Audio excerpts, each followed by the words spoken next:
ในวันที่ 4 เมษายน 2025 สหายสันติภาพพรหมวิหารกรรมการศูนย์กลางภาคเลขาคณะบริหารงานภาคกระทรวงรัฐมนตรีกระทรวงการเงินพร้อมโดยคณะในตอนหับสหายพลเอกวิไลลาคำฟองกรรมการกรมการเมืองศูนย์กลางภาคเลขาธิการศูนย์กลางภาครองนายกรัฐมนตรีกระทรวงป้องกันความสงบรองหัวหน้าคณะรับผิดชอบปรับปรุงโครงการการจัดตั้งพร้อมโดยคณะลงมาเคลื่อนไหวเฮ็ดเวียกอยู่กระทรวงการเงิน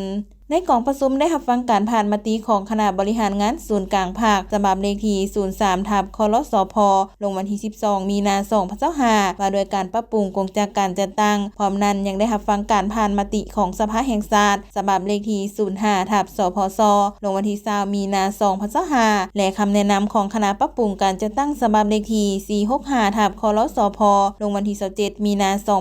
2025โอกาสนี้สหายสันติภาพพรหมวิหารได้รายงานสภาพการจัดตั้งปฏิบัติเวียกงานภาคพนักงานของกระทรวงการเงินโดยสังเขปเป็นต้นแม่นด้านการจัดตั้งภาคองค์คณะภาคกระทรวงการเงินมีทั้งหมด 46 คักฐานภาคในนี้มี5คณะภาคคักฐาน 13 หน่วยภาคคักฐานและ28หน่วยภาคขึ้นกับคณะภาคคักฐานด้านของการจัดตั้งรัฐประกอบมี 13 กรม 1 ห้องการกระทรวง 1 สถาบันการเงินการบัญชีมีวิทยาลัยการเงินภาคเหนือและวิทยาลัยการเงินภาคใต้นอกนั้นสหายยังได้รายงานแบบแผนการนำพาวิธีเหตุเวียกการปรับปรุงโครงการจัดตั้งและการพัฒนาบุคลากรการนำพาซี่นำบรรดาเวียกงานที่เกี่ยวข้องและยกให้เห็นเวียกงานหันเป็นทันสมัยของกระทรวงการเงินการจัดตั้งปฏิบัติเวียกงานหันเป็นทันสมัยในการคุ้มครองงบประมาณแห่งรัฐเห็นว่ามีความคืบหน้าหลายด้านมาฮอดปัจจุบันได้สำเร็จการพัฒนาและนำใช้ระบบรวมทั้งหมดมี5ระบบใหญ่ในนั้นมี4ระบบการคุ้มครองเก็บรายรับและ1ระบบสำหรับรายจ่ายเวียกงานที่พ้นเด่นแม่นระบบจัดเก็บค่าธรรมเนียมและค่าบริการ